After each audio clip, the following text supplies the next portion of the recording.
Ayan, so good morning po. Medyo hindi po maganda ang aking pakiramdam, no? Kasi kanina, ano po ako muntik-muntikan na po ako hindi makahinga. Naninikip po dito, yung dibdib ko po dito sa part na to. Tapos ngayon may ano na pa ako ngayon. May lagnat.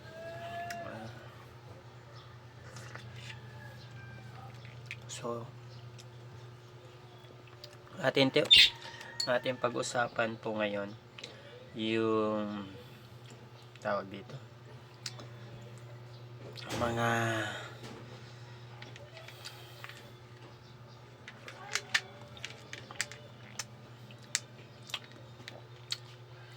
nangyayari ngayon sa ating kapaligiran.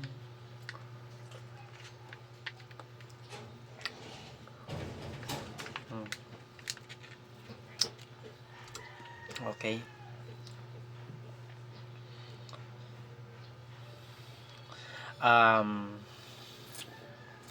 Marami po tayong mga nababasa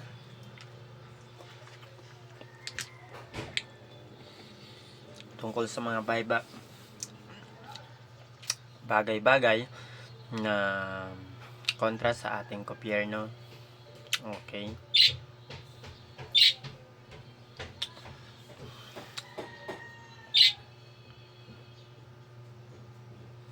Okay.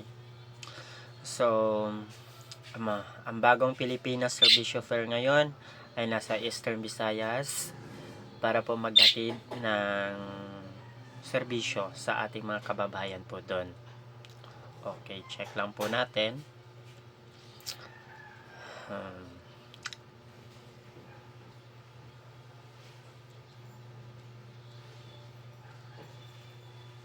Okay, so ang bagong Pilipinas Servicio Fair nandun po ngayon sa Northern Samar, no? So ito po ay hosted by the Provincial Government of Northern Samar.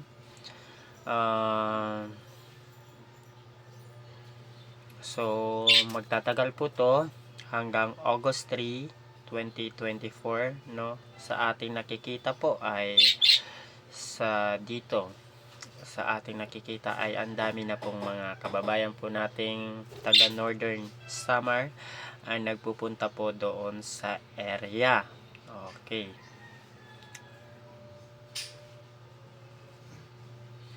So nandun din po ang bagong Pilipinas Servicio Fair sa Tacloban City, no?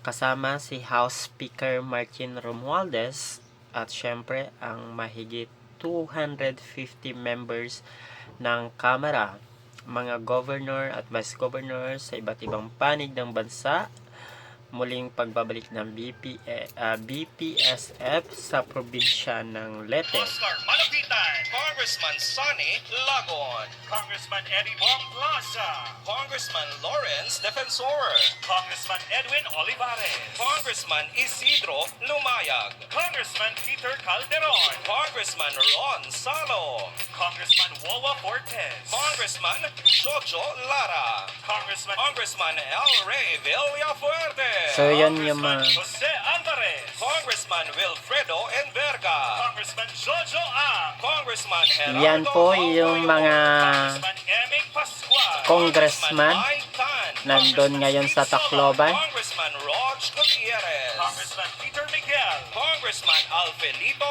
Bascug, Congressman Ralph Tulfo, Congressman June Gato, Congressman Ramon Ico, Congressman Thirdy Marano. So medyo mahaba-haba po yan kasi 250 na congressman. Congressman Edsel Galeos, Congressman Odir Arbison, Congressman Emmanuel Billones, Congressman Lord Jordan Suan, Congressman Alan Egleo, Congressman Eric Buhain, Congressman Maximo Dalog, Congressman Federico Tos, Congressman Ayan. Rudy Cagactan, Medyo mahaba-haba po to kasi 250 congressman niya. Horacio Swan Singh, Congressman Mujib Hataman, Congressman Dinsar Sali, Congressman Samier Tan, Congressman Joboy Aquino, Congressman Jerry Boy Espina, Congressman Okay. Walter Palma, Congressman Carlito Marquez, Congressman Fidel Nograles, Congressman Edward Maceda, Congressman Bambi Emano, Congressman Benny Abante, Congressman Pablo John Garcia, Congressman Wilton Co,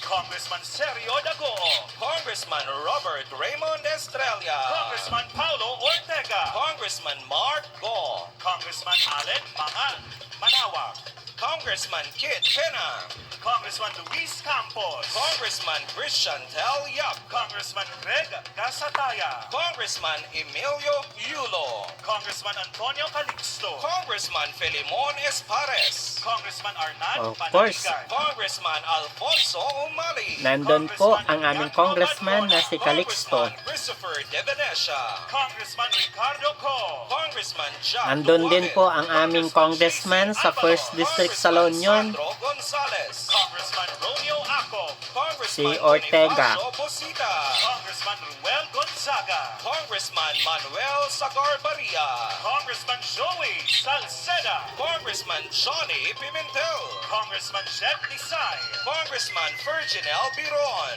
Congressman Imagine. Tirso Guardiola, Congressman Mario Marillo, ito yung maganda, no? Anthony Goles, Itong Congressman mga Jose Arturo congressman na to Garcia, ay todo suporta sa liderato po ni House Speaker Martin Romualdez.